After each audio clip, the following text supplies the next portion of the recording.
So, in my view, when we treat or when we interact with senior citizens, there are two or three problems.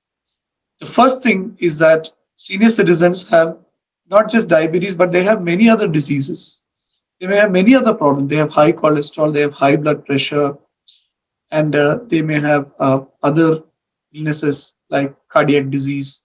And the second thing is that many of them also are uh, have a lot of interest in looking after their health, because that's a positive thing of a senior citizen's life, because they are able to devote time to their health, to know about the disease and to know about awareness. So I think there are two angles. One is, of course, the problems that they have, and what is more inspiring is their approach to the problems, their desire to know more, the desire to prevent disease, their desire to follow a healthy lifestyle. So I think that brings in a lot of positivity to the senior citizens' life. And as a doctor, I've enjoyed interacting with them and actually learning a lot of life's lessons when I interact with them.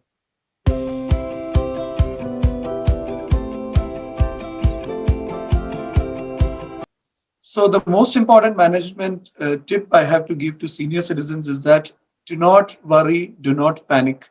Because whenever I see a senior citizen, most of them are considering, doctor, I'm old, I have diabetes, I'm staying alone. If I get COVID, what will I do?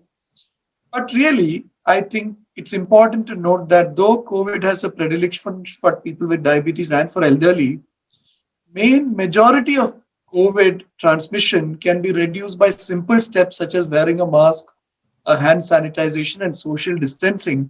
And if you're following all the lifestyle advice, if your diabetes is under control, your blood pressure is under control, and you're taking health precautions, my advice to senior citizens is that avoid panicking and worrying about COVID. At the same time, be cautious and take all the precautions that are required.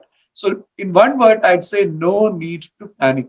So you see, as a doctor, I see two groups of people who come to us during COVID with diabetes. One group is the group whose sugars are high, because that's when they come to the doctor. What I find, and the other group whose sugars are very well controlled. So I spend some time interacting with both groups to find out. And that's why I use the word do not panic. So the group who has got worried about COVID and they have, you know, really their lifestyle has been hampered because of COVID. They are not able to follow diet, they are not able to follow exercise, they are not testing. That's a group where the sugars are high. But the other group who has taken this pandemic positively, I don't know if you can take it positively because a pandemic is a pandemic, but at least use that opportunity to be more active at home, to spend time with their old friends and family members, and to eat a healthy diet and to do whatever exercise, even if it's on their balcony. If they do that half an hour of physical activity, that group has actually done very well. Their blood sugar levels are under very good control, and that's why I think a little bit of positivity can go a long way when dealing with the pandemic.